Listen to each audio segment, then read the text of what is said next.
Alright everyone, it's time for another deck profile. It's been so long since we got a really big upgrade for the Gravidia deck, but here we are with set 12 with a new Masque unit with, of course, Gravidia Masque. And I have to be very honest about Gravidia Masque. It's cool that we got this big upgrade, but Gravidia Masque is probably the weakest Masque unit of all the Masque units because this one actually doesn't exactly compatible with the deck so well, let's just say. And I'll explain why later, but it does provide Gravidia a okay finisher. That's all I will have to give it, but it's not going to be a definite 4-up of the deck. That's the only really big upgrade for the deck, and other than some support here and there from the last few sets for Gravidia, I'll have to say this is probably the biggest one that actually makes a big change. But other than that, Gravidia hasn't really got much. I still remember those days that Gravidia was basically like Gandiva, the very popular deck that every format uses because it just has a lot of stuff.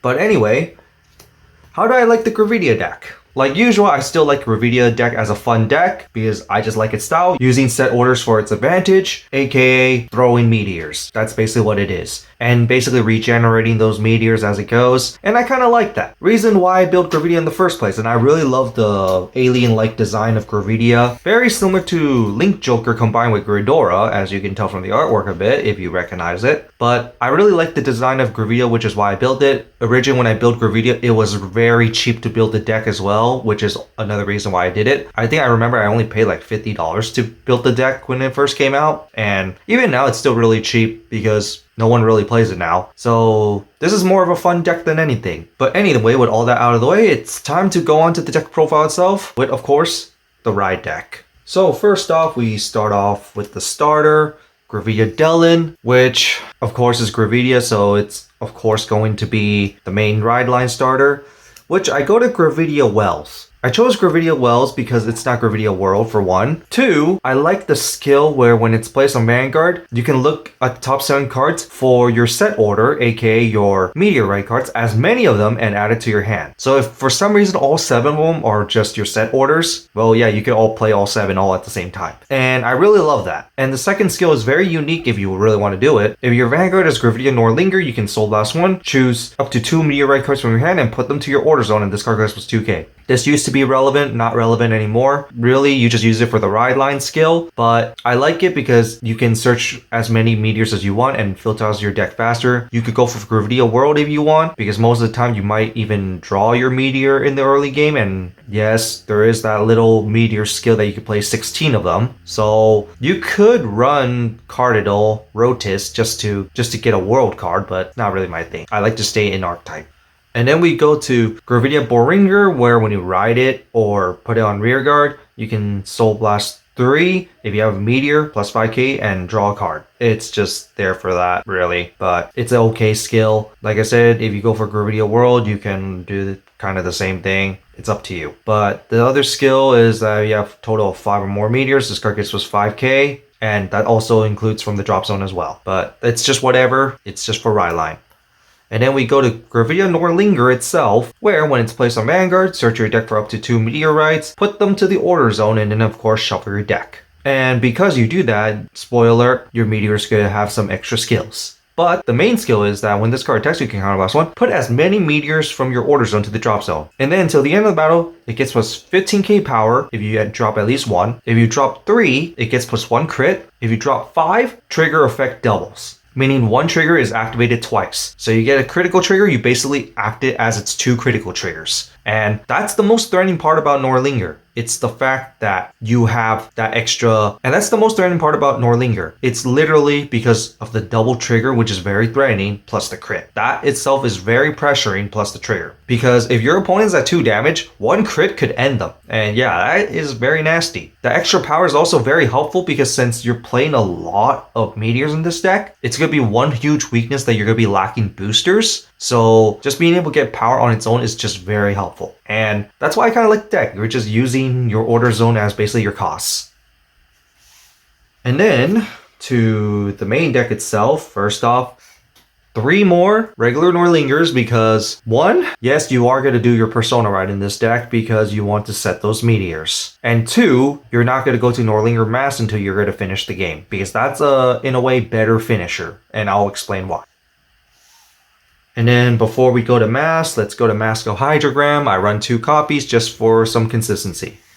And then we go to Nordlinger Masque itself, which is only 2 copies. So I'm not running 4 copies of this for one huge reason, and it's mainly because it's more of a finisher card, and you don't really want to have this really early. So first off, you can only ride it on top of Nordlinger. You can remove its old identity to choose up to 3 meteorite cards from your drop zone and put it back to your hand. That's pretty powerful on paper, but considering the fact that you can only activate 1 order per turn can really hinder that. But it is nice that you can recycle, so that is a huge bonus right there, which is why I say this is more of a late game card. Compared to original Nordlinger, where you can place them from your deck by ability, this is a little more hindrance that you're just adding it back to your hand rather than playing it. So that's a little bit disappointing. But the third skill, which is the main part, is that when this card attacks, you can put as many meteors from your order zone to the drop, and then for every 2 meteors that you put, you call a card from your hand to rear guard, and then you put at least 4 double trigger. Like I said, the double trigger part is very powerful. But here's the problem with this card. You lose power and you lose crit, which are the main 2 pressure points of Nordlinger. Sure, at the end game, it's not going to really matter as much because that multi-attack would be more powerful by then. But if it's like early game, this card is kind of weak, which is why I'm only running 2 of these. And the fact that you have to call them from hand mid-battle, that is a little disappointing because that literally kind of minuses you 2 from hand. Another thing is that you literally cannot play set order by ability with this compared to original Nordlinger. This is why I still consider Persona riding regular Nordlinger, because that one can still search your deck and place it in the order zone right off the bat. And also, it activates their extra ability. This one doesn't let you do it because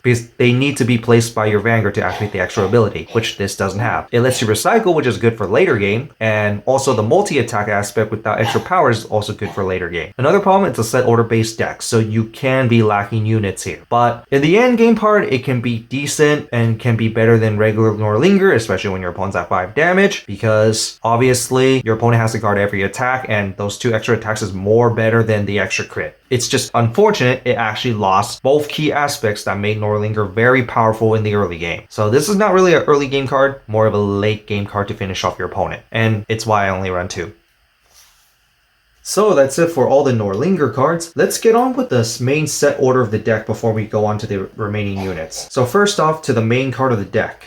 You can run 16 copies of these. Needless Meteor Shower. So, of course, like I said, you can run 16 of these. That's one of the skills. The other skill is that when placed on the order zone, you can soul charge 1, and if it was placed by Vanguard ability, you draw a card. And here's the part where when you want to be placing it by Vanguard ability, and that's the additional ability. This is why Nordlinger Masque can be a little weak, because you're literally just recycling them and putting them back to your hand rather than putting them in the order zone. Unlike regular Nordlinger, which you can put in the order zone. And that extra draw is just very powerful because it filters out the deck a lot, and that's a very strong part about the deck. But the second skill is that when put from order zone to drop, you choose one of your opponent's rear guards and retire it. Like I said, it's a meteor, so you're removing your meteors, throwing it at your opponent, and nuking your opponent's board. Basically, it has nuke, it has pressure in this deck, and that's why I really love the deck. And that's basically the purpose. You just set these, put them in order zone to throw the meteor.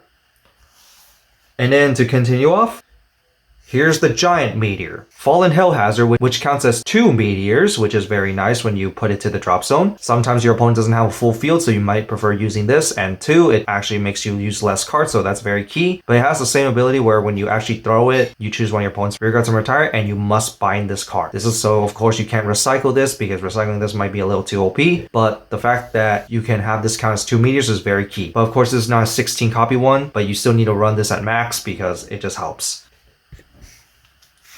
And also, before we continue up to the main units, just letting you know, it's up to for you to decide on what's your regular meteor count. Of course, you still have to run 4 copies of the giant meteor. But anyway, to the main deck unit itself, we start off with the Boku Burrito, which when placed on rearguard, you can Soul Blast 1 to choose a meteor from your drop zone and put it to the order zone. Helps you recycle, which is pretty nice. And the second ability is that during your turn, if your opponent's rearguard was retired this turn, plus 5k. If at least 3 were retired, crit plus 1. Sometimes you won't get the 3 off, but the plus 5k is almost guaranteed every time, and it's also rearguard pressure, which is another key part about this deck and why it's strong. Your Vanguard has pressure, your rearguard has pressure, and that can be very nasty. And then, to continue off to the grade 2s. So first off, Masque of Hydrogram Search, Cyber Kaitsu. I might cut this out for the third Masque of Hydrogram, but considering that this deck really does lack units, I decided to run this instead. And of course, I might even bump this up to 2 just to increase my unit count and take out 1 meteor. And then continue off to the other grade 2, and this is a very good grade 2 for the deck. Combined Rusher, and I would have to say probably good for almost every rank 8 deck, but when this card attacks a grade 3 or greater, if your order zone has 2 or more set orders plus 10k, you're resetting your set orders every time, so it's not even hard to do that, even if you're using those meteors. But the key part is the drop zone ability is that when you play from hand to set something in the order zone, you can counterblast 1 to call this from your guard. Yeah, that's very powerful because you have a way to recycle. And this deck, in a way, doesn't use too much counterblast. The main one that really uses counterblast is Nordlinger and Nordlinger Masque. So just being able to have a way to call something back is just very helpful, especially on a deck that can lack units. And then finally, to the last of the units, 4 PGs because PGs. And now trigger lineup. OT, do not question the OT, especially in this deck, because double trigger rulings for this is actually very insane because it goes from 200 million for one of your units and then you can 200 million again to another unit with a possible crit of 8 because doubling twice. And then we got, of course, 8 crits, 3 draws so you can draw your pieces. Fronts is weaker in this deck in my opinion, so I run draws. And 4 heals, 2 being counter heals. So that's it for this deck profile, my Gravidia deck. What do you guys think of it? What other cards would you recommend? Like I said before, this deck is a bit lackluster. It's meant to be more for fun, and it's mainly because Gravidia Masque itself, despite being a big upgrade for the deck in a way, or like a big support wave, it's kind of weak for a support wave. Like Gravidia kind of needs something for after being irrelevant for so long, and we got Gravidia Masque, which lost 2 key points about original Nordlinger. The big part is power and crit, more so the crit than anything. But other than that, it is just cool to see Gravidia Masque, and I really love the artwork of it. And I'm okay with the deck, and I still love the deck as a fun deck. It still can kill people, and I still love the nuke aspect of, the meteors overall. And overall, it still plays pretty much the same thing. It doesn't really have much difference other than one new key point, which is the Masque.